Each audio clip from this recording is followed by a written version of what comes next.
ఏ ముఖ్యమంత్రిగా రేవంత్ రెడ్డి గారు నా 100 రోజుల పాలనకు రెఫరెండం అన్నారో మరి 14 సీట్లు గెలుస్తాము, ఇది నా పాలనకు రెఫరెండం అన్నారు.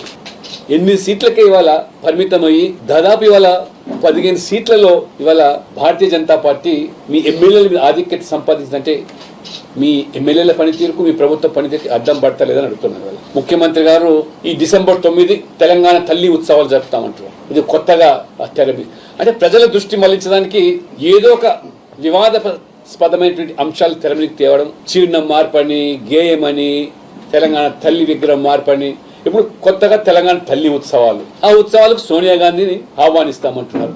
ఇదే రేవంత్ రెడ్డి గారు ఆనాడు తెలంగాణ రాష్ట్ర సాధనలో పిట్టెల్లా రాలిపోతున్నటువంటి యువకులు ఆత్మహత్యలు చేసుకుంటుంటే తెలంగాణ ప్రకటించకపోతే తెలంగాణ బలిదేవత అన్నట్టు నీవు ఇవాళ ఆ బలిదేవతకు ఎట్లా భక్తుడు అయినావో ఇవాళ తెలంగాణ ప్రజలు తెలుసుకోదలుచుకున్నారు. మీ 100 రోజుల గ్యారెంటీలు అన్ని కూడా వైఫల్యం చెందిన ఒక ఉచిత బస్సు ప్రయాణం తప్పితే ఆ ఉచిత బస్సు ప్రయాణంలో కూడా ఆటో కార్మికులు పడుతున్న బాధలు, వారి యొక్క ప్రత్యామ్నాయం, వారికి ఎటువంటి ఉపాధి చూపించకుండా కొన్ని వేల మంది ఉపాధి కోల్పోయి ఆత్మహత్యలు చేసుకున్న దుస్థితి. రైతు భరోసా లేదు, రైతు రుణమాఫీ లేదు, వాయిదాలు డిసెంబర్ నుంచి ఆగస్టు వరకు వాయిదా, బోనస్ లేదు, ఓ పంట అయిపోయింది. పైగా ఇప్పుడు కరువు, కరెంటు కోతలు, కొనుగోలు కేంద్రాల్లో రైతులు పడుతున్నటువంటి గోస, విత్తనాలు, ఎరువుల కోసం ఏ రకంగా బారులు తీరి నిలబడి మళ్ళీ రైతుల మీద ఈ లాఠీ చార్జీలు, రైతులకు మళ్ళీ పాత కష్టాలు, గోస.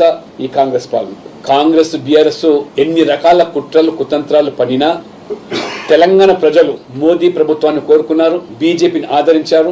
అందుకే మాకు 8 సీట్లు ఇవాళ గెలిపించారు. ఉమ్మడి ఆంధ్రప్రదేశ్ లో కూడా మాకు ఏనాడు 8 సీట్లు వచ్చిన దాఖలు లేవు. కాబట్టి ఇప్పుడు గెలిచాము, నిలిచాము, రేపు రాష్ట్రాన్ని చేజిక్కించుకోపోతున్నాం అనే దానికి ఇది ఒక తార్కాణం. ఇవాళ మరి మాపై పెట్టుకున్న నమ్మకాన్ని మేము వమ్ము చేయకుండా ఈ రాష్ట్రం పట్ల మోదీ గారి యొక్క మార్గదర్శనంలో మా గెలిచిన ఎంపీలు ఖచ్చితంగా ఆ యొక్క నియోజకవర్గాలకే కాకుండా తెలంగాణకు కట్టుబడి అభివృద్ధి సంక్షేమం కోసం పాటుపడతారు. ఏ ముఖ్యమంత్రిగా రేవంత్ రెడ్డి గారు నా 100 రోజుల పాలనకు రెఫరెండం అన్నారో మరి 14 సీట్లు గెలుస్తాము, ఇది నా పాలనకు రెఫరెండం అన్నారు.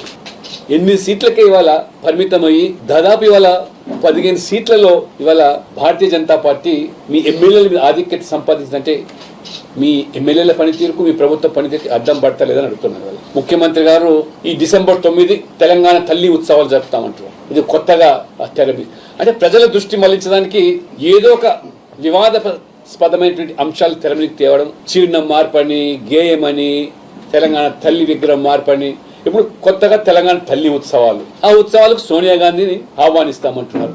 ఇదే రేవంత్ రెడ్డి గారు ఆనాడు తెలంగాణ రాష్ట్ర సాధనలో పిట్టెల్లా రాలిపోతున్నటువంటి యువకులు ఆత్మహత్యలు చేసుకుంటుంటే తెలంగాణ ప్రకటించకపోతే తెలంగాణ బలిదేవత అన్నట్టు నీవు ఇవాళ ఆ బలిదేవతకు ఎట్లా భక్తుడు అయినావో ఇవాళ తెలంగాణ ప్రజలు తెలుసుకోదలుచుకున్నారు. మీ 100 రోజుల గ్యారెంటీలు అన్ని కూడా వైఫల్యం చెందిన ఒక ఉచిత బస్సు ప్రయాణం తప్పితే ఆ ఉచిత బస్సు ప్రయాణంలో కూడా ఆటో కార్మికులు పడుతున్న బాధలు, వారి యొక్క ప్రత్యామ్నాయం, వారికి ఎటువంటి ఉపాధి చూపించకుండా కొన్ని వేల మంది ఉపాధి కోల్పోయి ఆత్మహత్యలు చేసుకున్న దుస్థితి. రైతు భరోసా లేదు, రైతు రుణమాఫీ లేదు, వాయిదాలు డిసెంబర్ నుంచి ఆగస్టు వరకు వాయిదా, బోనస్ లేదు, ఓ పంట అయిపోయింది. పైగా ఇప్పుడు కరువు, కరెంటు కోతలు, కొనుగోలు కేంద్రాల్లో రైతులు పడుతున్నటువంటి గోస, విత్తనాలు, ఎరువుల కోసం ఏ రకంగా బారులు తీరి నిలబడి మళ్ళీ రైతుల మీద